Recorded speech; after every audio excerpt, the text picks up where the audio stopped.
पहले आप ये क्लिप देख लीजिए, फिर मैं आपको एक चीज बताता हूँ। देख, सब लोग तेरे पिताजी के सामने कैसे हाथ बांधे खड़े हैं।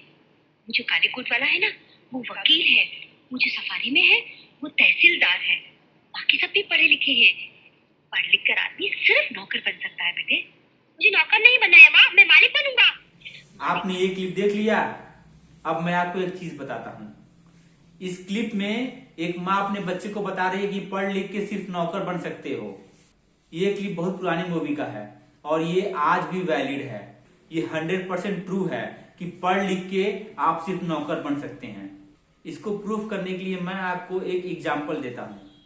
कितने सारे स्टूडेंट एक साल में यूपीएससी का तैयारी करते हैं और अगर मान लीजिए उसमें से 10, 20 या 100 या 500 लोगों का यूपीएससी निकल जाता है और उसके बाद वो इतना मेहनत करते हैं पढ़ लिख के, खूब सारा मेहनत करते हैं, 4 साल 5 साल अपना बर्बाद करते हैं और उसके बाद यूपीएससी क्रैक करते हैं और एक आईएएस ऑफिसर बनते हैं। और उसके बाद क्या होता है, वो एक नौकर बन जाते हैं। किसका? जो एक अनपढ़ मंत्री है उसके इशारों पे नाचते हैं। हमारे देश में ऐसे बहुत सारे नेता हैं जो पढ़े लिखे तो बिल्कुल भी नहीं है, लेकिन एक हाई एजुकेटेड आईएएस ऑफिसर्स को नचाते हैं, अपनी उंगलियों पे नचाते हैं। तो यही मैं आपसे कहना चाह रहा हूं कि पढ़ लिख के आप सिर्फ नौकर बन सकते हैं। पढ़ लिख के आप कभी भी मालिक नहीं बन सकते। मालिक बनना है तो आपको पढ़ाई के साथ साथ बिजनेस भी करना होगा। जब तक आपका लक्ष्य पढ़ लिख के सिर्फ नौकरी पाना होगा, तब तक आप हमेशा नौकर ही बनते रहेंगे।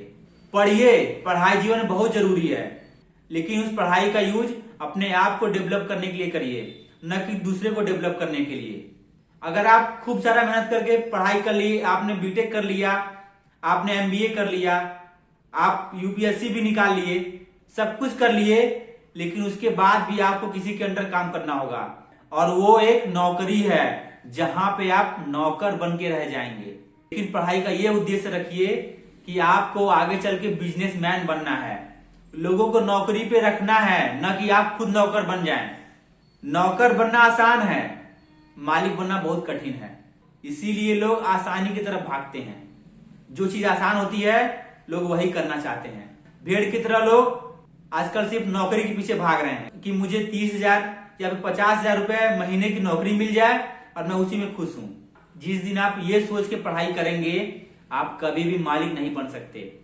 धीरू भाई अंबानी जब वो मुंबई आए थे तो उनके पास पैसे बिल्कुल भी नहीं थे, लेकिन फिर भी उन्होंने कड़ी मेहनत की और इतना बड़ा बिजनेस एम्पायर खड़ा किया। और आज उसका मजा कौन ले रहा है? उनके दोनों बेटे ले रहे हैं। तो अगर धीरू भाई अंबानी भी किसी छोटे जगह नौकरी करते तो क्या उनके बच्चे आज इस तरीके का सुख भोग पाते? नहीं। धीरू भाई अंबानी ने बहुत मेहनत की, जिसका फल उनके बच्चों को मिल रहा है। मान लीजिए कि आप नौकरी कर रहे हैं, वहां पे आपकी सैलरी 5 लाख पर महीने की है, लेकिन तब भी आप एक नौकर हैं।